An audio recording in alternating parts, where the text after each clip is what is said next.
Welcome back to Spirit Squared. I'm Andrew Darrington, your host. We're here at the Beckham Hotel in Mineola, Texas for episode 18. Josh and I have been doing this for going on a year now. We're inching up, getting closer and closer. We've got a great guest, but before we get to our guest, we want to thank Sarah and Chris for providing this great spot for us to host our podcast. We also want to thank our audience. Thank y'all for coming. But most importantly, we've got both of our sponsors here tonight. So Thomas and Martha, thank you so much for having the confidence in us, what we're producing and what our goals are. Really, truly appreciate what you guys have done for us. It's helped us provide new equipment and obviously transportation and all that good stuff. We also had Blake and Virginia Young here with the Humidor and with Vault Arms. It's their anniversary, which crazy enough, he's a crazy cat for bringing her here for an anniversary. But I mean, it could be worse. Yes, I don't think that. She loves it. Yeah, awesome. Thank you guys so much for believing in us and putting financial resources in for us. Obviously, again, equipment, resources, and all that good stuff. And we have a strong partnership with you guys, doing some live shows and doing some fun things down there. We are booked until October, which is crazy with guests. And we've got a variety of guests that are coming up that we'll talk about a little bit later in the show. So without further ado, we've got Riley Hughes here from Bendt Distilling out of Lewisville, Texas. Yes, sir. Thanks for having me. Yeah, man. So you've already talked a little bit about East Texas, but before we get started on anything else, we got to get some juice in some people's Absolutely. glasses.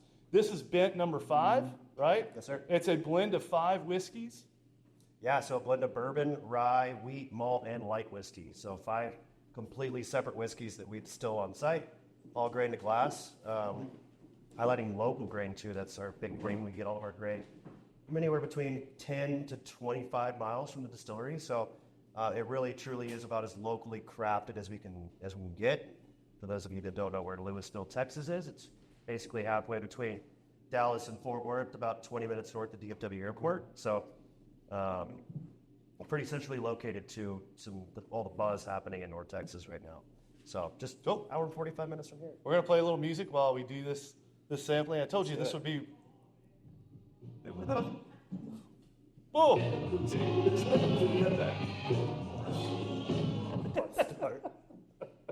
Love a good comeback. Yes. So you're from Keller originally? I'm from Keller, Yeah. And you played golf there. You told yeah. me that. You're an American, All-American golfer? I was.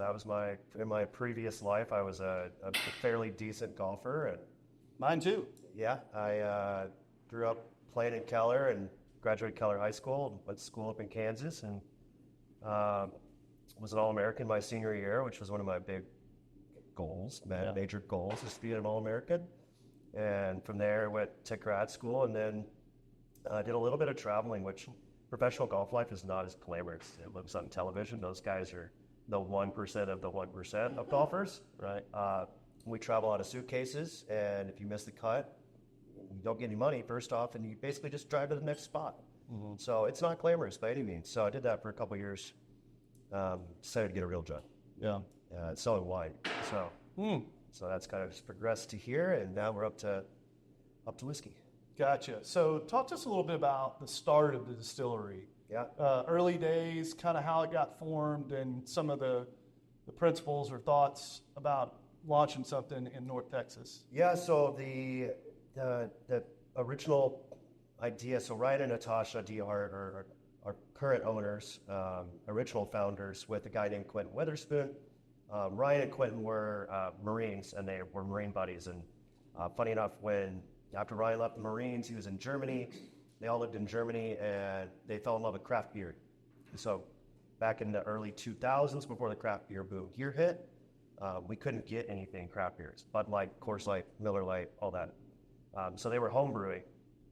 She'll tell you they turned their front coat closet into a wall of taps. And so they had, 10, 12, 20 beers on tap at the house. Yeah. And so they were making beer.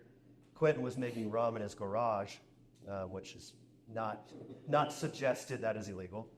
And so they decided to form an actual legal operation. So it really started as rum. As you may know, may or may not know, distilleries don't just start day one with whiskey. Whiskey takes time. So most everybody starts with rum or vodka, something basically to pay the bills, keep the lights on. So that was originally the reason it was started, kind of out of a love for a necessity, I guess, to make their own. You don't want to have to buy it, you just make your own. So they decided to do that, and then it kind of just progressed and turned into making whiskey. And fast forward 13 years later, I think we're doing a pretty damn good job of making really good whiskey, high quality whiskey. So that was originally why it started. And, we were in I think it was 2,000 or 3,000 square foot building, if that. Everything was hand bottled, everything was hand done. It was, half a dozen people running the whole operation. And now we're up to 30 or 40 total full-time employees, full-time, part-time. So, back in the day, we've obviously graduated into a much larger facility. Fast forward to 2015, I don't know how far ahead you want me to get. But yeah, 2015, we moved into an abandoned Piggly Wiggly grocery store. I'm sure there were some Piggly Wigglies out here in East Texas. So yeah, it had been abandoned in 2002. Was basically infested with rodents and homeless people for 13 years. Came in, tore down all the walls, and basically built out a distillery. So we went from 2,000 square feet to 16,000 square feet, which is our current operation where we're at now. Full on site. So we have a full bar. We have basically 30% of the whole facility is a bar, restaurant, retail area, and then the other rest is going to be rick house, production, all of that. So has anybody ever been there besides the two of y'all? Really, really cool spot. I mean, I say it's not just steel tanks and grain. We have a full cocktail lounge, hangout. It's very intimate. We're in the middle of a neighborhood. People used to shop at this store, so I say we're the neighborhood distillery. You go on a date night, something like that. You go and you get your charcuterie board, have a couple cocktails, and feel like home, rather than maybe go into a big. I know Tito's doesn't have a distillery, but something that would be like a massive operation. You just take it still tanks and juice. So the most distinct thing that I remember, other than what we'll get to with the baking and all that kind of stuff that you do that a lot of distillers don't, is you got a drink, or I got a drink to start the tour. Yep. And it was like the longest old fashioned ever, because it's just methodical and just stirring forever. It seemed like forever. Yeah. And then I was able to carry that cocktail throughout the tour, which is kind of unique. Yeah. You can't do that at Buffalo Trace. You can't do that at a variety of different distilleries. It's probably a reason why. But I don't imagine we want glass breaking back there. So there's probably some legality issues, but we'll just leave it there. Yeah. Right. We encourage people, grab a cocktail. Tours take 45 minutes to an hour, so we don't want you to be dehydrated. We'll give you some water, but most of the time you're going to have a cocktail. Yeah. So have a cocktail before you get in, enjoy your tour, and then at the end of the tour you get four spirits. That's right. Generally it's our pre-made old fashioned. Bed number 5, our bourbon cream, and then one of our distillery exclusives, which would be like a gin or a rum or a vodka, whatever it might be at the time. We're releasing an Applejack brandy tomorrow, so for probably the next month it'll be brandy, but generally something unique. But yeah, I think it's a really fun experience that once you go and do it. I hadn't been to a distillery ever until I went to Old Forester years ago, and now I'm a huge Old Forester fan. Yeah, me too. But you really grab onto that actual story of being in the building and seeing it and understanding what labor and love it takes to actually make this doesn't just happen overnight. So I think the other distinct part is you're walking in the rick house, and there's anywhere from 15 to 20 people typically. Yeah. In a lot of those tours, your tour guides I don't know if they do still now, but do they still wear suspenders? They did. Yeah, most of the time I think Chris has been there. He's one of our longest employees. I think we calculated he's done something like 1,000 tours. Right. He's looks like Santa Claus. He's got a really long Yes. beard. Probably the guy that did your tour. And you have an American flag that's strewn on one of the rick houses. Yeah, we do. Yeah, it's back there. We've had to do some rearranging, obviously with some expansion stuff. But we take pride. I mean, obviously, Ryan being a Marine, sure, veteran owned. veteran-owned, female-owned. We like to highlight that. So, yeah, we're American proud. Right. Yeah, walking in a rick house is much different than just walking on a railing looking at a rick house. Yeah. Which is a lot of the distillers do. I love to just walk back there and I find different barrels pretty much every time I'm back there. That, you're looking at 300-400 barrels. Right. You don't know which one's which, and then you see, oh, that one was distilled on this day, or it's got these grains in it, or it's this whiskey is something unique we haven't released yet. So it is fun. It's fun to look at and fun to see, and I mean it's probably the coolest office I think I could have. Definitely. There's a lot of distilleries that don't offer food. Yeah. And you guys do. Any ideas on what their thought process was bringing food there? Yeah, I think it kind of goes back to the whole neighborhood thing. I mean, we want people to come and, I say it all the time. I don't think anybody comes and just does the tour and eats. We hope that they don't do that.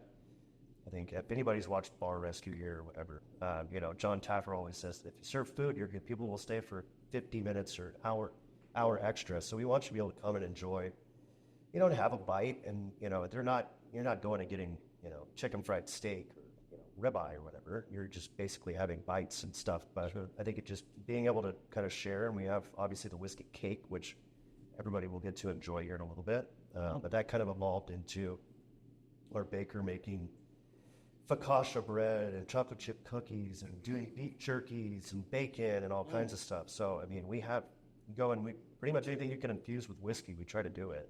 Yeah. So, our sandwiches I'm not even a general sandwich guy. We have an Italian sandwich that I can eat pretty much every day. Right. So it's just, I think people will stay and have a much more enjoyable time rather than just coming in.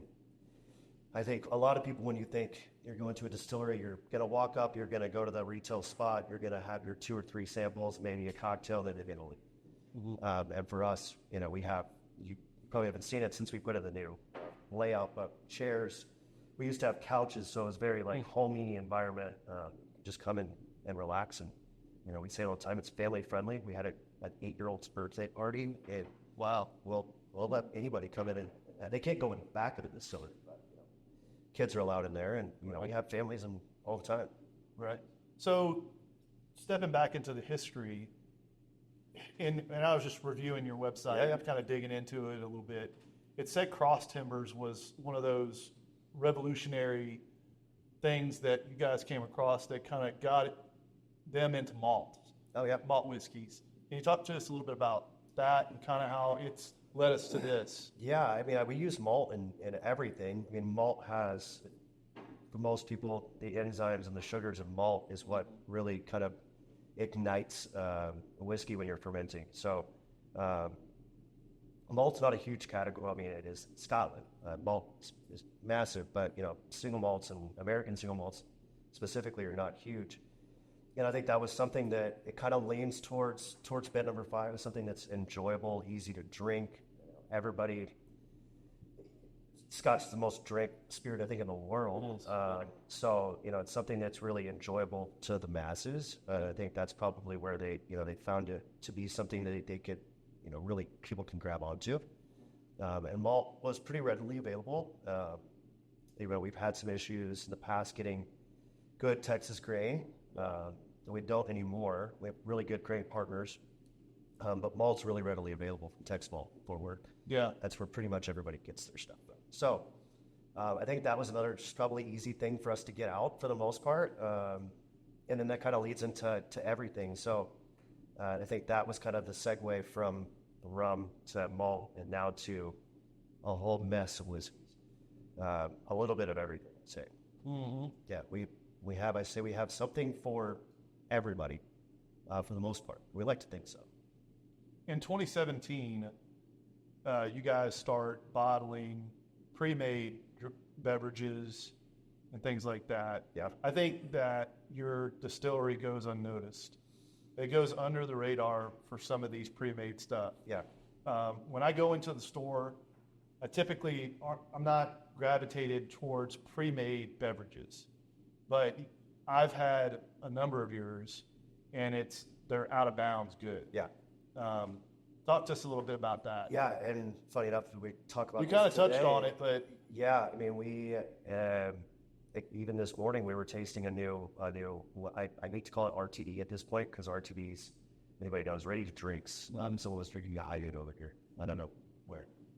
A high noon. So high noon that's what we consider ready to drink. I'm calling these like ready to pours or ready to serve at this point. It's a little bit cooler, I think.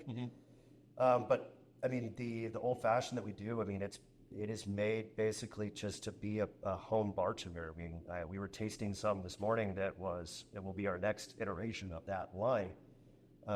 But we wanted something that was really easy for everybody to kind of, again, latch onto. Everybody likes an old fashioned. It's number 2 selling cocktail in the country.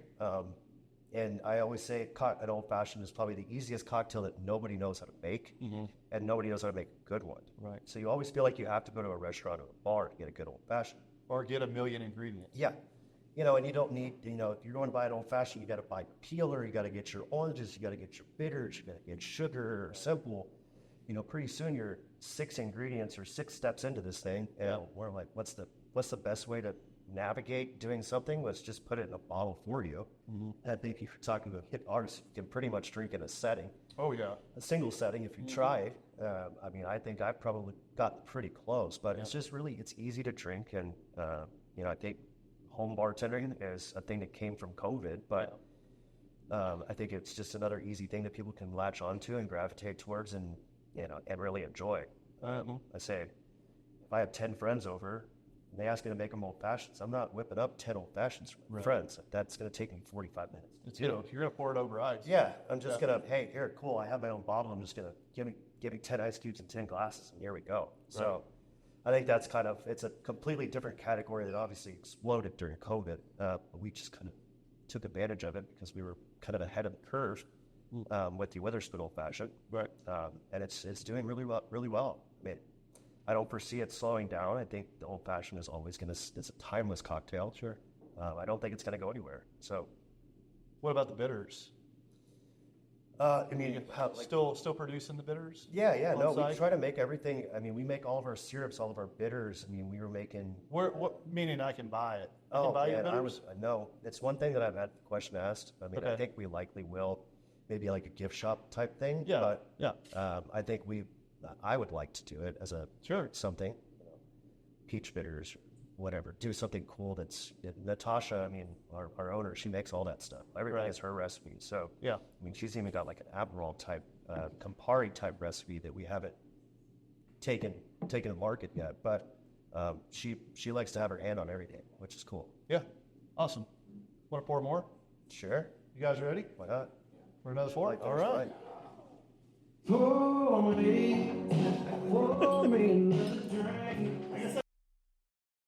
If you are looking for a reputable builder with a proven track record and a client base to back it up, give Red Construction and Development LLC a call. Red Construction offers full design build services for new construction, custom homes, and remodeling with free site evaluations. They have an A+ rating with the BBB and are proud members of the Tyler Area Builders Association, Texas Association of Builders, National Association of Home Builders, and the Lindale Area Chamber of Commerce. Red Construction and Development LLC stands behind the exceptional quality of their work and have the expertise, the resources, and dedication to deliver the results you need on time and on budget. To learn more, give them a call at 903-630-8660 or visit them online at redconstructiondevelopment.com. All right. Ready to resume? Yeah. All right. Cheers, by the way. Yeah. Thanks for coming, by the way. So I hate to start the segment with kind of a downside, but kind of a positive side. Sure. 2018, Mr. Witherspoon decides to do something different. Yeah.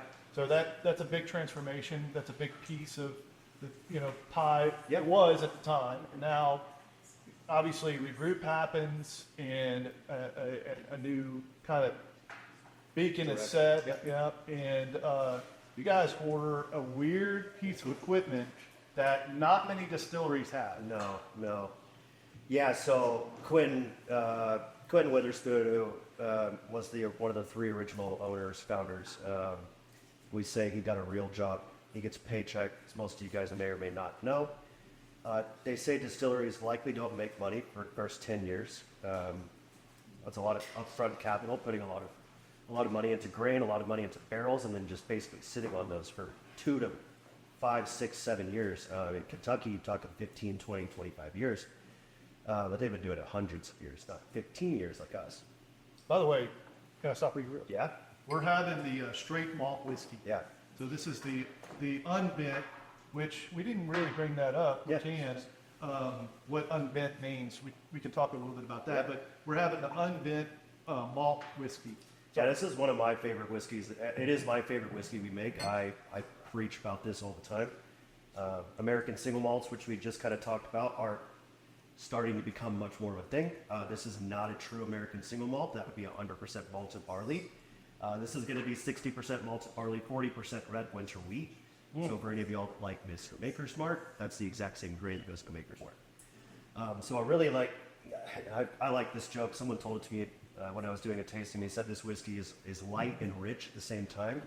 And I said, I really want to, that's what I want to be when I grow up, it's light and rich. Yeah. So this one, I really, if you can find a whiskey that you can drink every day of the week and not get tired of it, I think that makes a really good whiskey, and that's what this one is for me. I just think it's really enjoyable. So all the unbent, so bent number 5, bent is just a play on straight. We kind of touched on this before you guys got here. But previously in American whiskey history, blended whiskey has kind of been a dirty word. Everybody kind of associates it with garbage whiskey. A lot of people associate it with neutral grain spirit, which is essentially vodka. And we're not using vodka or neutral grain spirit in this. We use light whiskey, which I can kind of touch on. But light whiskey was created in the 60s and 70s when gin and vodka was on the rise, and whiskey was declining pretty heavily. So light whiskey is distilled basically to a higher proof, but has to be aged in ex-bourbon barrels or brand new non-charred barrels. So it doesn't take any of that natural caramelization, color, everything that you would get from a bourbon. So we are using a three-year-old whiskey in that. And so we're kind of trying to take blends to and bring it back to where it should be, and using it as using quality ingredients and true whiskey to make it. So bent is our blends, and then we have unbent. So we take the whiskeys that are in bent number 5 and we unblend them, unbend them, and that's what creates the unbent line. So the malt we're tasting, the bourbon we're going to taste, the wheat we're tasting, the rye we're going to taste, are all whiskeys that go into bent number 5. So I always say that a lot of distilleries do one thing really, really good. I like to think that we do 4 or 5 things really good, which is really difficult to do. So yeah, that's the whiskey on this one. So, but yeah, kind of go back to the departure. So yeah, 2018 I think was 2017, 2018 was when it happened. And so Quentin left, leaving Ryan and Natasha kind of to move into a new direction. So previously we were doing rums and whiskeys and maybe sourcing some whiskeys, not really doing true Texas stuff. And so it completely switched gears, went to all Texas whiskeys, all Texas grains, created Bent number 5, brought on Sazerac as a minority partner. For those of you that may not know what Sazerac is, they happen to make blends, Eagle Rare, Pappy Van Winkle, pretty much all the cool badasses. So a good partner to have. Moved into our new building, which they helped with us. And then, yeah, we bought this, or had this big still made that, if you guys ever see it, it looks like a submarine. I'll pass around a picture later. I'll show a picture. But it is 2,100 gallons. So just imagine, I mean, I think you could probably fit 4 or 5 good-sized humans in there. It's huge. But it looks like a submarine, like you could just take it in the water. Right. But basically that we wanted to make something, we wanted to have something that was made to go through our door at the distillery. Being an old Piggly Wiggly, it already had infrastructure, and we couldn't go through the roof. The roof is covered in solar panels, so we are energy efficient. That's cool. Most of our electricity we get from the grid upstairs. And so we couldn't go through the roof, so we needed to build something that obviously could make a lot of whiskey and make really good whiskey. So we have this massive, I mean, it's got to be, 15 feet long, 20 feet long? It's huge. I thought it was longer than that. Could be. It's huge. So yeah, we had that, and that's kind of where everything starts out on, is that big stuff still, is what we call it. And yeah, so that was installed, I think, 2018. So it's been cranking out a lot of juice for the last 5 years. Every run that we put in there is 2,000 gallons. Yeah. Produces about 3 barrels. So when I started, we were doing, I think, between 6 and 9 barrels a week. Now we're doing about 40 to 60 barrels a week. Wow. So we've obviously expanded big time, which adds more shifts. Yeah. You know, more shifts, more booze, more grain, more capital. But, you know, we, again, are preparing for the future. So 3-5 years down the road, we have enough whiskey to basically. How long does it normally take from start to finish to get something in a barrel? That is about from, I mean, full like grain, like Yeah, because are you pulverizing grain there? Yeah. Okay. We have a hammer mill. Yeah. That we on site, like. Which is scary enough. Yeah, so we had a whole truck drop off corn this morning. I think it was corn. But yeah, from start to finish, it's about 7 days. Okay. Yeah, so we previously had the 3 fermentation tanks. There were 2,000 gallons apiece. So basically, one of those fermentation tanks we take and we go into the substill, and that would create 3 barrels of whiskey. We just installed 2 4,000 gallon fermenters. So we went from 6,000 capacity to 14,000. Mad this hard. 14,000. So we basically kind of 2.5 times our production size, kind of over the span of a week or two once we got these things installed. So, right. So we can basically do that enough to fill the sub 7 times. Wow. So that thing runs 24 hours a day for the most part. Right. So we're making a lot of whiskey, which as the salesperson, I'm like, cool. I'm gonna sell all that in 5 years. And something else that you guys didn't, just before you got started, and we'll talk a little bit about that, is you guys had to find somewhere to store your whiskey. Yeah. Because you couldn't store it in the Piggly Wiggly. No, yeah, it's not big enough. I mean, we have our rick in there. It holds somewhere between 300-ish barrels. It's not huge. It's obviously about 25, 30 feet tall. Yeah. So we have 200 or 300 barrels in there, and then we have an off-site storage. Legally speaking, to be a bonded whiskey, I had to learn this too. It has to be aged within 10 miles of your DSP, distilled spirits permit. So we have a warehouse on the street that houses about 3,000 barrels. They're all in pallets. If you're a whiskey person, a lot of people have this. It is called a bung. Yes, it's called a bung, and it goes in the bung hole. Yeah. So a lot of people put it on the top. A lot of people put it on the side. We've not found that it makes a difference in Texas. So we're back to side bungs, but top bungs, we basically just palletize everything, and we're stacking these things on top of each other. It takes up a lot less space, and it's a lot easier to transport rather than sliding them on a traditional rick. And so I haven't actually seen the warehouse. I should make it over there at some point. Yeah. Because it's pretty cool. Yeah. I think it's about 4 or 5 pallets high at this point. Do you know if they're moving them around, or they just keep them where they're at? Yeah, I mean, they're bourbon people are like, oh, well, high ricks or the thing, or low ricks, or one that's maybe in the sun or out of the sun. I don't think there's an actual science to it right now. I think we just kind of cram them in there wherever they'll fit for the most part. We will. Next project is to build an actual rick house. So we don't have to lease our space. Right. So obviously that's finding some land. Yeah. The city of Lewisville, we're working with about building a couple properties that will house 5 or 10,000 barrels apiece. Right. But yeah, I mean, they're in the distillery. We have the higher up in the corner. We have like a really hot spot in the corner that we get really high proof alcohol from. Yeah. As opposed to down low, that obviously is not getting near as much, but I think there's probably some fluctuation and shifting depending on what we're pulling. If it's time to pull rye, it's time to pull bourbon, a little bit here or there. So depends on lots. We're pulling whiskey probably every day, but really pulling full barrels probably once or twice a month to bottle. So it just depends on. We have 2 guys that's pretty much their entire job. Just get drunk on the job. Yeah, I mean, they're pulling samples. They were over there driving forklifts around, moving stuff up, moving stuff down. Now they're, I guess, what the barrel distance probably 4 feet tall. So he has them stacked 4 and 5 high. So I mean, it's 20, 30 feet up in the air. Right. These things. So it's not a. Yeah, if I had that job, I'd need a golf cart to drive home with.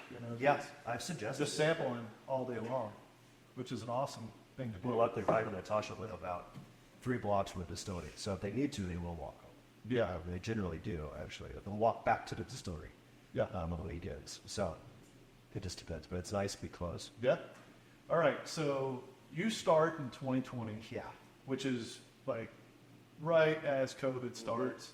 So after we get done and start talking about this, we're definitely going to need a drink. Yeah. Let's talk about certainly. Let's talk about the distillery during COVID. Yeah.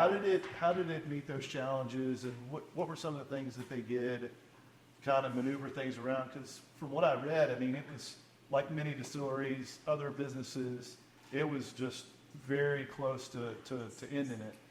Yeah, I mean, I started March 11th, 2020. If we can go back on timeline, I think March 16th or 18th was the day that everything fully shut down. Right. So that was a Wednesday. I remember I started on a Wednesday. The following Thursday, I was sitting in front of a Gatorade jug filled with hand sanitizer, filling up as many 50 ml bottles as I could. Yeah. We had already been making sanitizer from tails, heads, whatever one is better for sanitizer. Right.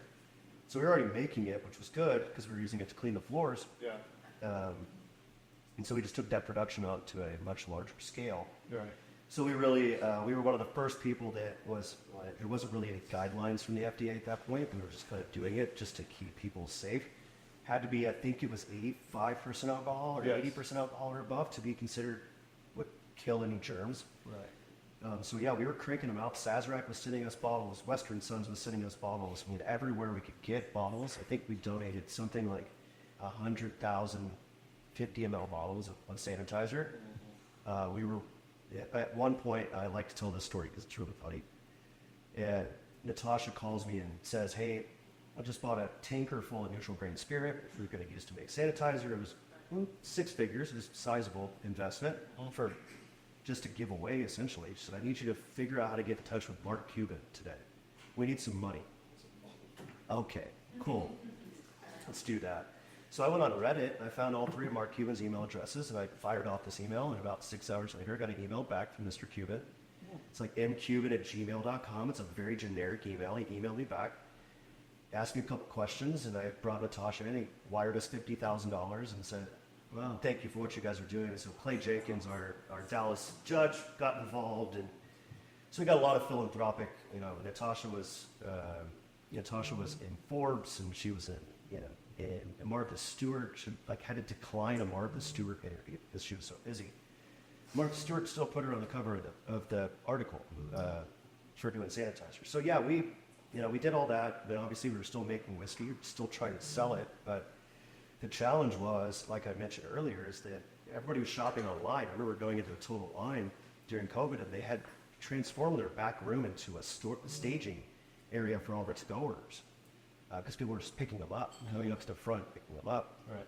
And so, as most of you'll know, you're not craft shopping on TotalWine.com. You're going on, you're buying Bullet, you're buying Woodford, you're buying Jack Daniels, you're buying Jameson. You're not going in and window shopping for craft spirits. And so, for us, I mean, we really struggled. I mean, it was tough for a while. I mean, we didn't let anybody go. I stayed on. I was lucky to keep my job the whole time.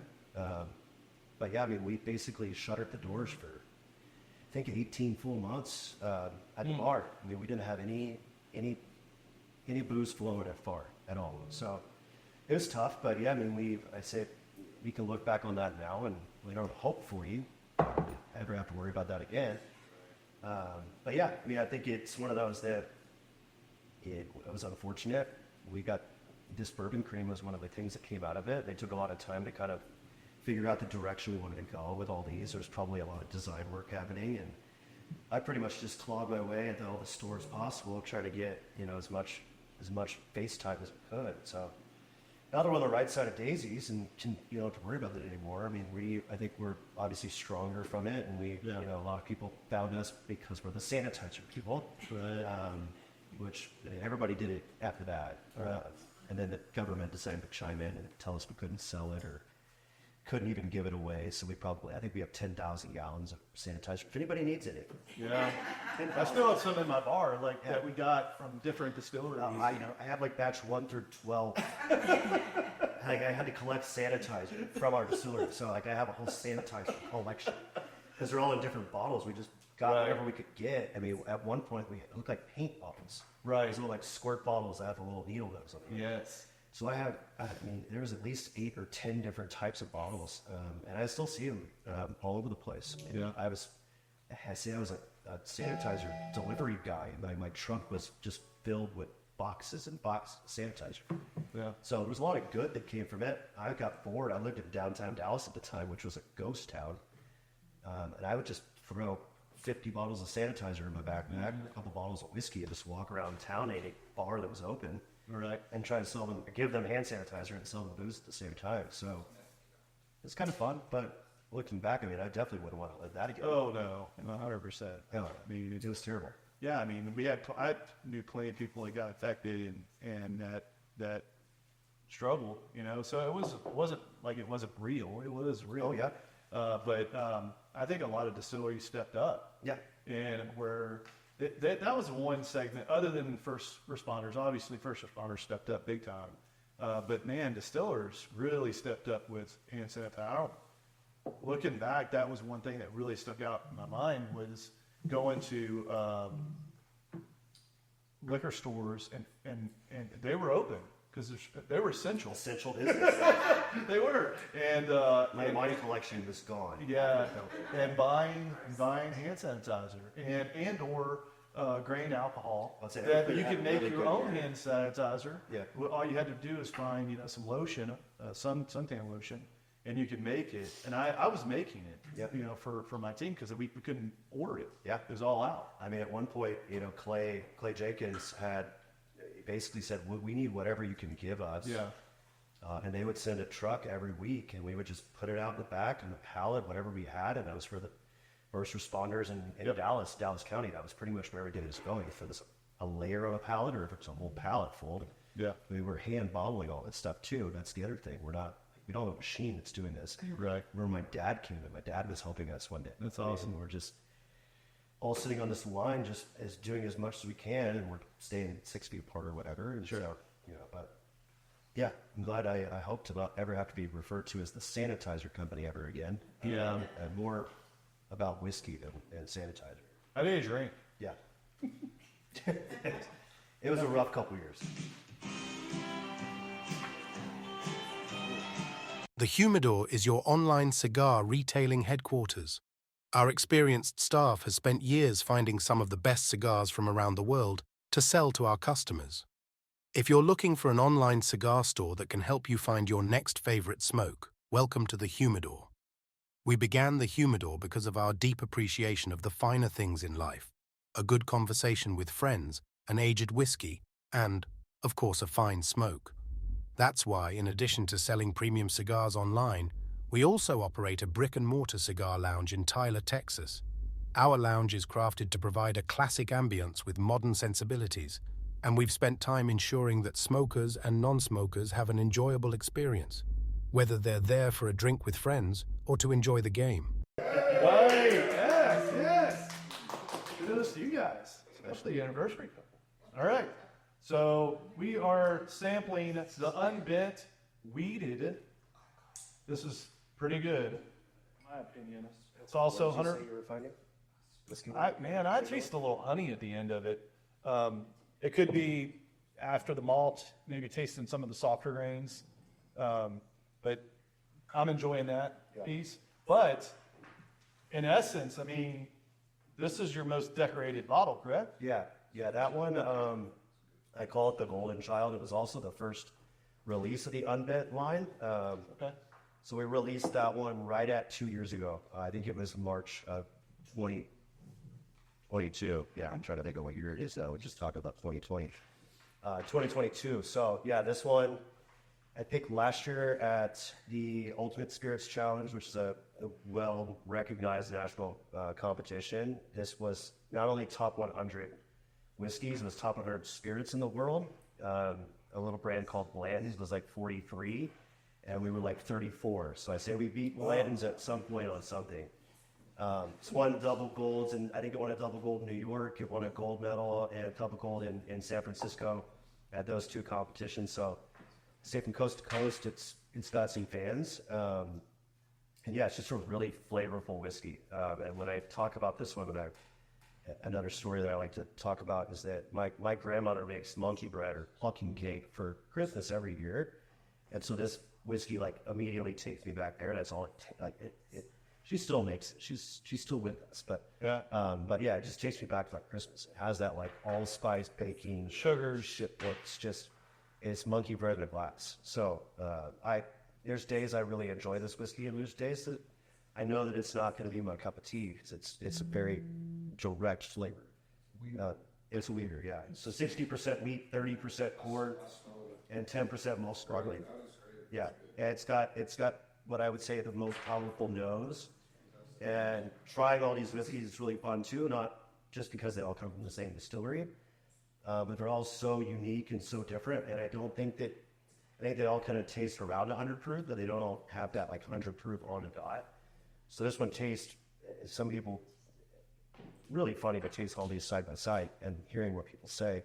Some people are like, oh, I absolutely love the wheat. It's their favorite. Some people just put it at the very end. So it can be a very polarizing whiskey, but I think it's got a lot of fans out there. And everybody likes wheat whiskey, even if they don't know they like wheat whiskey. We joked about, someone said, hey, if you ask somebody if they like wheat whiskey, they say no. And then you say, okay, well, would you try a bottle of Happy Van Winkle? And they say, yeah. Well, then you just contradicted yourself. Right. Because Happy Van Winkle is a wheat mash bill. Yeah. So this is not a wheated bourbon. It's going to be a wheat whiskey. So 60%. So straight on all these bottles basically just means that grain is the dominant grain of that whiskey. Same guidelines as bourbon. It has to be 51% or more of that dominant grain. So that's why you have a straight malt, straight rye, straight wheat, and a straight. So yeah, this is the Golden Child. It's got, I think that Ultimate Spirits Challenge was a good one. I think it was 96 points, which I know a lot of people, it's one of those that, hey, who cares? But like 96 points is pretty cool. You were silver in New York, which was an international competition. Yes, international. And then you were gold in San Francisco, which to put in context, well, I've been in the bourbon scheme for a while now, but the same, like 3 years ago, McKenna 10 won the same contest, and that brand exploded not only in notoriety, but also in price. Yeah. Like the same bottle I was buying for $35 now is $75. Mm-hmm. I don't think we're going to see that here. No. I hope not. Yeah, it was, I mean, all the whiskeys really were created to be approachable and affordable. We won't talk about the one that is in Texas that is really expensive, but we want everybody to be able to buy our whiskey and go home and like. Are they in Hill Country? They are. Okay. Well, not to be specific. But yeah, we want people to be able to go and buy the bottle and open it and enjoy it, and then come back and get another bottle. I mean, all these unbents are about $50 to $60 a bottle. Bet number 5 is below $30, and so we want you to be able to feel like you can come back and buy another. I mean, it doesn't do me any good as a sales guy for it to sit in the back bar. I want you to drink it and enjoy it. So, yeah, we really wanted. We took a price increase on Bet 5 last year because it was really pretty expensive for what it actually is. Yeah. Because in Texas, we don't have a all Texas graded glass whiskey that is below $30. I mean, we have some Texas whiskeys that are below $30, but they may not be all true Texas grain glass. And so, again, that's why it was created, was basically to fill that void. But, I say the other brand that brings a lot of light to Texas is that brand that has the T and the X in the front of it that everybody's seeing. And that brand was created because at one point in time, there was more Crown Royal being consumed in the state of Texas than in the whole country of Canada. So that's why TX was created, blended, was because there was more Crown being consumed in Texas than the whole country came from. So we like sweet stuff. That's what we drink here in Texas. We like Dr. Pepper and Holy Bell ice cream. And so, it was really created basically for that kind of exact same purpose. So I don't know where I was going with that story, but yeah, I always make that fun fact. There was more Crown being drank here than anything. So we really wanted something to be in that Crown, Jameson, Jack Daniel's style whiskey, right? But Texas and affordable. So yeah, that's kind of what we're doing. Yeah. So what is a single barrel tour or a single barrel blend, or not single barrel blend, but a blend experience look like in the distillery? You were just talking about that with the Piggly Wiggly sign. Yeah. And so I can come in, or a group can come in, and we can do some fun things. Yeah, theoretically, I mean, we have, so at any given time, all 4 of these unbent whiskeys are hooked up to a tap system that we just installed a couple of months ago. We were using these real old, just call them what they were like jimmy rigged, and they were not very functional. You come in and basically you pick your bourbon, you pick your rye, and you just fill your own bottle, and you write it on your label, you do all that. It's a really cool experience to be able to go and like watch you fill your own bottle and put your own label on it. I mean, you can go to Michter's, you can go to Angel's Envy, I think, didn't do this, but I think we're like the first ones in Texas, and we're going to put a lot of emphasis on it. Kind of moving forward, it's more like a tour and bottling experience kind of thing, where you can come, because a lot of people think that it's a secret. It's not a secret. I mean, you can go up there, you can ask Destiny in the gift shop if she could help you do a bottle fill, and she'll go help you do a bottle fill. It's not rocket science. It's pull a lever, pull another lever, and it fills it up. So Right. It's really cool. I mean, those whiskeys are not for the wicked. I mean, they're hot. They're 125 to 145 proof. So I mean, I have one that's 143 or 144 right now, and but it's like you could put it in your truck and drive a couple miles on it. Right. But yeah, it's a really cool experience to do, and something that I think is really unique to us in Texas. Yeah. And people will hopefully, once it becomes more public knowledge, people will come just to do that. Yeah. Because it's a once in a lifetime thing. And that bottle will never exist ever again. Yeah. And the proofs change every single week. So we proof them. We have the 2 guys that run around and move the barrels and everything. They proof them every single Friday because they change depending on temperature. And if there's bottles coming out of it the week prior, I've seen it go from 145 to 141 in a matter of 2 weeks. Yeah, sure. Losing proof or gaining proof, depending on if it's really hot or really cold. Yeah. So, Yeah. Angel shares. yeah, they drink a lot in Texas. So She comes in, grabs 3% and she's gone with it. yeah, and that's kind of, I mean, we, in Texas, another thing, finance-wise, we have a lot of loss here in Texas. We have alcohol evaporates, water evaporates from a barrel. Yeah. We lose 15% of that barrel in the first year that we're sitting there. So 15% the first year, and then 5% every year after that. We just were talking to a distillery in Indiana, not Indiana. Maybe it was Indiana. And they said they lose between 1% and 2%. Right. We're like, that's cute. Yeah.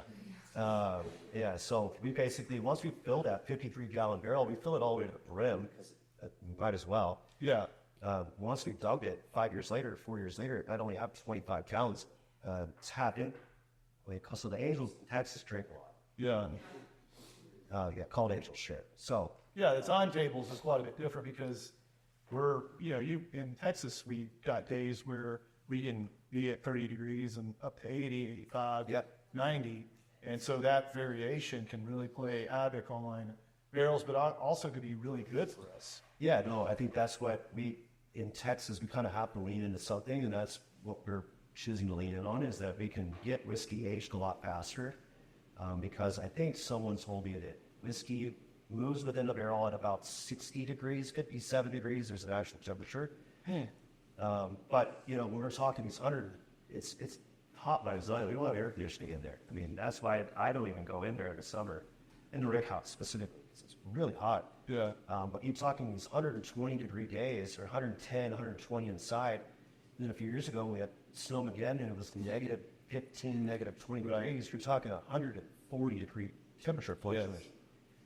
And in Scotland, that's why you never see a Scotch that's generally below 12 years old, because it's at 60 degrees all day, every day. Right. And rain never changes. So, Kentucky gets a little bit harder, but their temperatures aren't years. Their gap isn't years, Yeah. and they're not getting to 110. We had last summer, I don't know about you guys, that had to be the hottest summer I'd ever lived through. 100%. Yeah. I don't think I saw 45 days over 100. Yeah, I don't think I ever saw consistent 108 to 110 on my thermometer, and it actually be that's not the heat index. That's what it actually is outside. So A couple of years ago, I chased a barrel that was sourced in Wyoming. Yeah. And they did red tip meat. And I was just given their information by someone else. And so I call them in like March, which is prime season, like, hey, let's get some bourbon coming down here to East Texas. And they said, well, we don't start issuing samples till June. What's going on? Yeah. The barrels have to fall. Yeah. The barrels were frozen. Yeah. Up in Wyoming. I just didn't even realize how old it was. Yeah. It's crazy. I mean, we throw the steamers on when it gets that hot in the distillery to make sure that the barrels don't freeze. Right. They will. Yeah. Yeah. So you guys haven't been super involved in single barrels like Kate, where you have a lot of distilleries that go out and they're like, hey, a club or a group or maybe a big store like Specs or Fat Dogs or Goody that are out here in East Texas. They go out to Buffalo Trace, they go out to Willett, they go out to a variety of places, they go pick a barrel and it's exclusive to them. I haven't seen that yet. Is that coming? Yeah, it's something that we've discussed, but it's not. It's one of those things we didn't want to build our name on. I use the Maker's Mark example a lot because everybody has a Maker's Mark blend barrel situation. Yeah. So from a distributor, from a sales perspective, a distributor perspective, at this point, that guy's got to manage 1,000, and there's got to be 1,000 or 2,000 or 3,000 different Maker's Mark barrels and stick tests alone. But for us, we don't want that to be our selling point. We don't want that to be, it is great. It's a cool experience. Yeah. We did a collaboration with Stanley's, which is a barbecue grill here in Tyler, but it's one that we picked out from 5 different states. Yes. But I mean, there's a good chance that we picked the same stage select, but maybe not. I think there's something like 1,800, 2,000 different combinations. It is. Yeah. I mean, we will, the straight from the barrel thing at the distillery is going to be something that we're going to test pilot. I like that. A couple that, I like it. It's unique. It's an experience in its own because they're coming out, they're actually filling your bottles, they're, seeing the distillery. It's very hands-on as opposed to, if you've done barrel selects before, there's 5 or 6 guys in a room, you pick which barrel, and then 6 months later, you pick barrel. Yeah. So for us, this is very, very much like you're coming up to the distillery and you're picking your barrel and then you're filling it, you're writing on your labels and doing that whole, and obviously it's a much quicker process if we're doing it correctly. That's your story. Yeah. Than having to navigate. And that's a lot of things that people don't think about as the distributor system is really difficult. Yeah, I've heard of journals making it down to Houston that don't have any, like Gaylord, Texas up in Frisco or in Dallas, a barrel going down to Houston.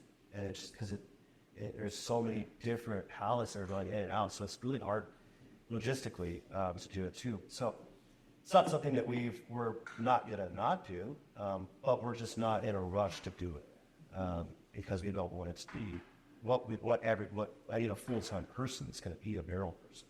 Yeah, picking barrels, helping pick barrel. I don't have time to do that. And so I think we'll do it at some point, but not right now. Yes. I'm thirsty again. Yeah. And we have one more pour. Yeah. And I'll let you guys decide kind of what you want. Vault Arms is your premier destination for all things firearms.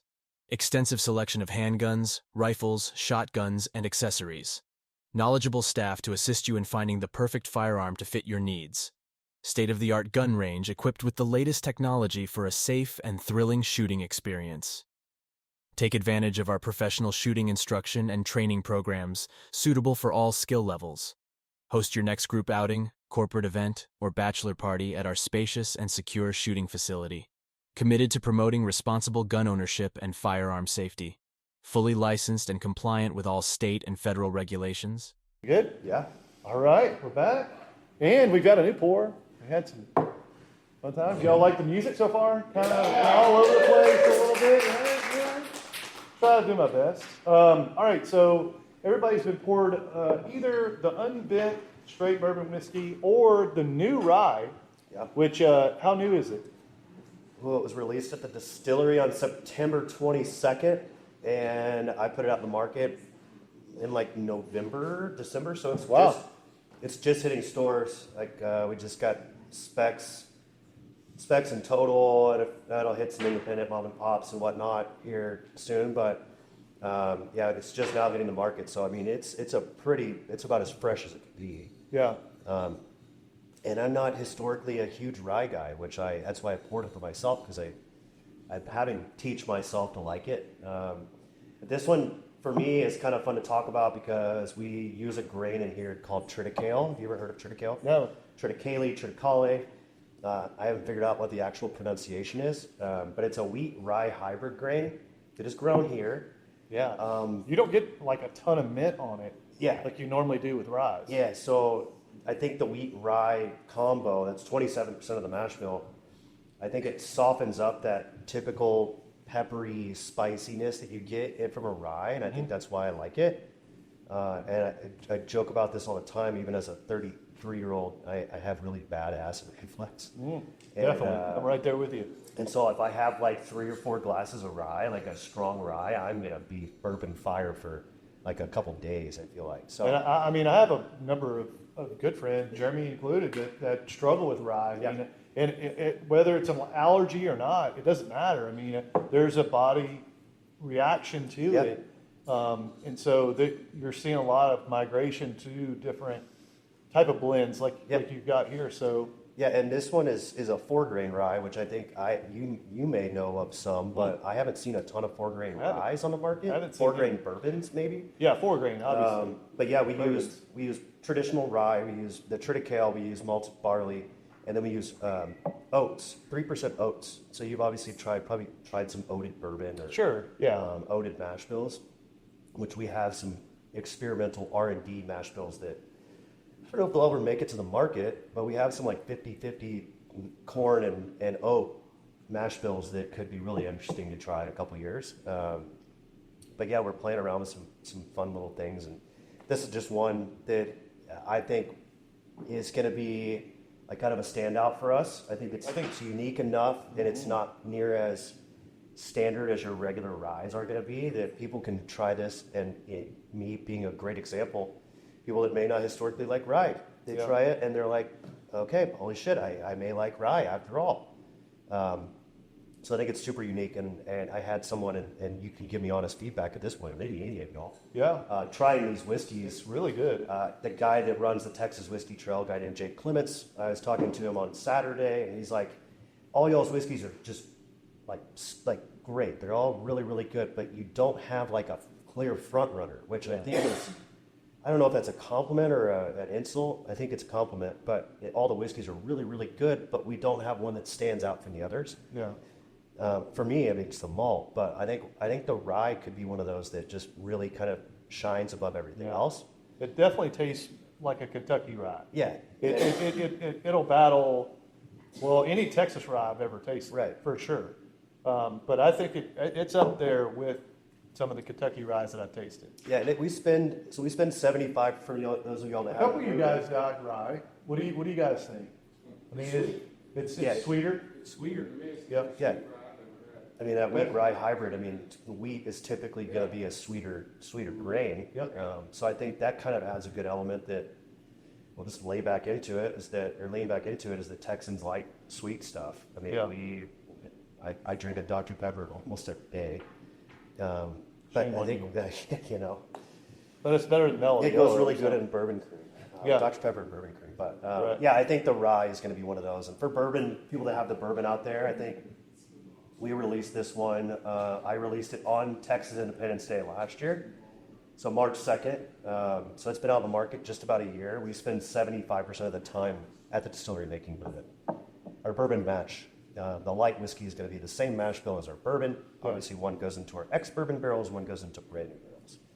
And then I think we probably spend about 20% of the time making rye, and then the others are kind of fun projects. So these two are going to be really readily available for the most part, bourbon and rye, and you'll see the most of. And then the wheat and the malt kind of here or there. And then Bendt 5, our goal is to be everywhere. That's the bottle that we can see being in every home bar, across the state of Texas for sure. But, and we're only in Texas right now. I mean, You're not in any other states? No, I mean, we'll jump back to COVID that I navigated the direct-to-consumer model. Yeah. So we have a website, we have a shop that you can go on and you can buy all of our stuff, and we've shipped to, I think, somewhere in almost 40 states. So we've had bottles in every state, but we're only in Texas, and I think there's a reason for that. First of all, supply. Yeah. We don't have enough to just go out blitz every single state. Right. Second off, if I can't get Texans to drink our Texas whiskey, what makes me think that I'm going to go to Colorado or Ohio or New York and get those people to drink Texas? They don't like us anyways. I don't know about that. So why would they want to? They want to come here. Yeah. So yeah, I mean, come on. That's true. That's true.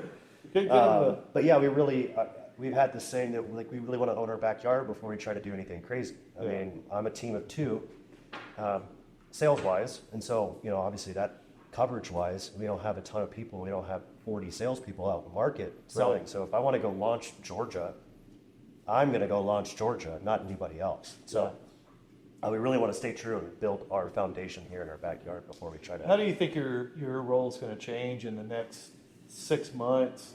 Because I mean, we kind of talked a little bit about how you needed to come out here to East Texas, where beers are $2-3, and mixed drinks are $5 or whatever, compared to the $20-30. I mean, obviously this bottle is going to appeal to us quite a bit more than the 150, 125 special releases by the big boys. Yeah.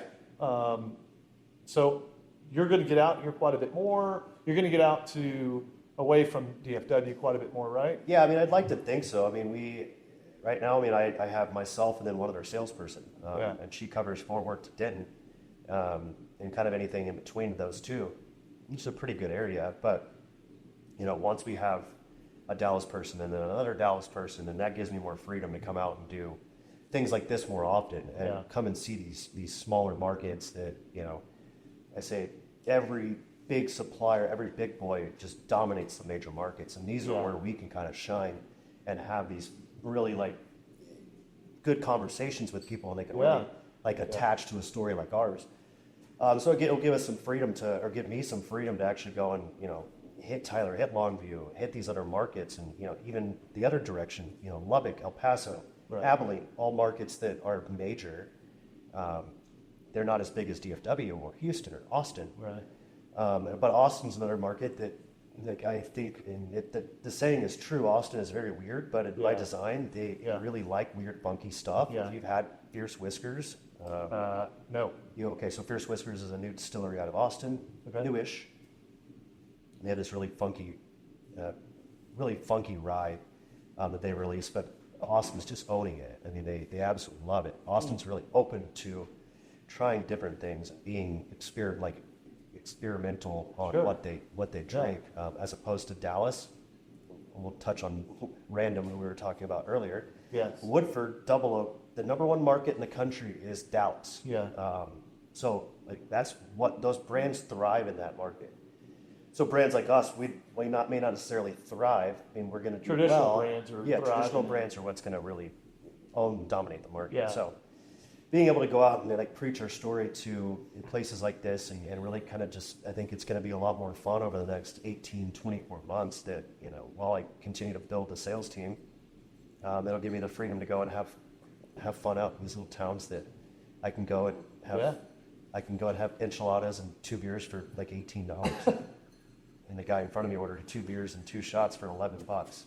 Yeah. So I said, in Dallas, you don't get a drink for less than $11, much less 2 drinks and 2 beers. There's a lot of great things of living in a big city. We've done it a couple times, and there's a lot of great things about living outside the big city. And when people come in and it's just hospitable. Yeah. And the pricing is just it's more in line with what you guys do. Yeah, and so it should be a great market. Yeah. Sure. I mean, we really preach that. We say we're the whiskey for everyone. I mean, I think while we have 4 different bonded whiskeys if all you guys try this lineup and you couldn't find one whiskey that you liked from this, I did something wrong, or maybe you just really like Kentucky whiskey. I don't know. Maybe. But I feel like we have something for everybody to latch onto at this point. I agree. And even the bourbon cream, which I don't think we're gonna try off camera and offset, but like this one, I mean, it's just everybody enjoys that. So yeah, we really are the whiskey for everybody, which I think is cool. Yeah, I don't disagree. All right. So at the very end of every show, I like our guests, because really, I mean, what's different about our podcast is I don't do a lot of talking. Yeah. Obviously, I was just doing a lot of and asking filler questions and stuff like that, which makes it a little different because it's not about me, it's about our guest. I like for our guest to talk a little bit about somebody who has made it. Oh, we got our train, the first train. The second attraction Yes. to Mineola, Texas. Yes, that's right. Yeah, right behind the antique shops. Antique That's what I was told as And- the highlight yes. of Mineola, Yes. Texas, is antique shopping and the Amtrak. But I love you guys to talk about folks that influenced you or impacted you, that currently impact you, formerly, whatever shaped you, who you are. I just love hearing about those people. And not only that, but they love hearing about what happened. I mean, I've worked in the big sector of a distributor with a company that was 10, 12,000 people, and you truly feel like a number. Yeah. Now down to where my boss is the owner of this company. She is the one woman band. She does as much as she can. And so like for me, like that's been the biggest thing over the last 4 years, is having that like really true relationship with her. Not only learning from her, I mean, we bounced, like we only butted heads a few times, which is really nice. I mean, everybody's probably butted heads with their bosses a lot. But for the most part, like her and I see her as very much like we have conversations like this. Right. It's not it is a boss-employee relationship, but at the end of the day, like she's been really, obviously, first off, she kept me through COVID, which was huge. Yeah. And I feel like at the end of the day, I'm working for somebody that, I went to their house on Saturday and I helped her daughter make brownies that turned out terrible, but like I get to do stuff like that and like really attach myself to somebody in a family that, like at the end of the day, the dollars that I do is not putting food on their table, but like at the end of the day, it's impacting them and impacting, what their kind of mission was. So like Ryan and Natasha have been huge for me. Sure. 4 years later, and I say it all the time. Like I told her, I said, I'll retire with you in this company. I mean, I hopefully only have like 25 more years. Right. I don't want to work till the day I die. I said, I'll tour guide it once I'm done. Yeah. Or be on the board, whatever. But she's made a huge impact on me, just in professional life and whiskey life. I think we're going to do really good things moving forward. And she's just we joked about this because on Friday last week, we had the Texas Whiskey Association. We had a bunch of distilleries out just to kind of mingle at the distillery. And I don't hang out at the distillery on Fridays and Saturday nights very often. But they were just there hanging out with a bunch of people, and the place packed. I mean, there had to have been at one point maybe 100 people in there, and inside and outside, it was a nice night. And they're just hanging out like it's just like they're very normal people. Like they don't act snobby. They don't act like they are above anybody. They run a distillery at the end of the day, and I think it's really cool for them, and even for me to go in on a Friday night when I'm not there, and the place be really busy and thriving. Like people are enjoying it. Yeah. The one funny thing that we joke about all the time is that we have every year, you guys like to dress up and come to fun parties. We do a wingding, pre-prohibition. We dress up in fancy gowns, and guys wear the stupid hats and suspenders and everything. And one year, and she'll literally go behind the bar and wash dishes. Like we all do it. Like we're one team, one dream. Sure. And one year she's washing dishes, and the couple sitting at the bar, it's like, man, I wonder where the owners of this place are. I bet they're on their like yacht or something in the middle of the Caribbean. Yeah. And she didn't say anything. She just left it at that. But to be able to hear that, like it's not a glamorous life by any means. So. No. But yeah, they made a huge impact. My dad's been one of those people that my parents in general. My dad's a 40-year veteran in the industry, and I get to lean on him a lot on things, and vice versa. So, and I've got a really good support system around that, and we all kind of support each other. At the end of the day, we're all fighting for the same end result. Yeah. Which is just to sell as much whiskey as we possibly can. Sure. But I think that when we have a whole group of people that are collectively fighting for the same goal, it makes it a lot more enjoyable. Yeah. We had 20 people today at the distillery. We had cooked up burgers, and everybody brings a side. That's the kind of people that they are, that we identify as a company. So. Yeah. I thought you were going to say your golf coach. I had the same golf coach since I was 13. Yeah, he helped me, and I let him down because he joked that once I made the PGA Tour, I was going to buy him a new truck, and I never made the PGA Tour, so I didn't get to buy him a truck. Man, I almost did the same thing. I went to be an assistant pro and trying to get my card, and failed getting my card twice, and it cost me a lot of time and just a lot of emotional stress, and it sucked. Yeah. And so I completely understand everything you said. You're traveling, and it just stinks. Yeah, my parents backed me and supported me 100% on that. That they said, hey, you don't try to be a professional golfer when you're 40. Yeah. Oh, yeah. Yeah. So try it when you're 22 years old, 23 years old. And I could say I tried it. It was fun. I mean, I got a couple paychecks. That was about it. Yeah, same. I had to give it back to my parents, though, because it wasn't my money to keep. Yep.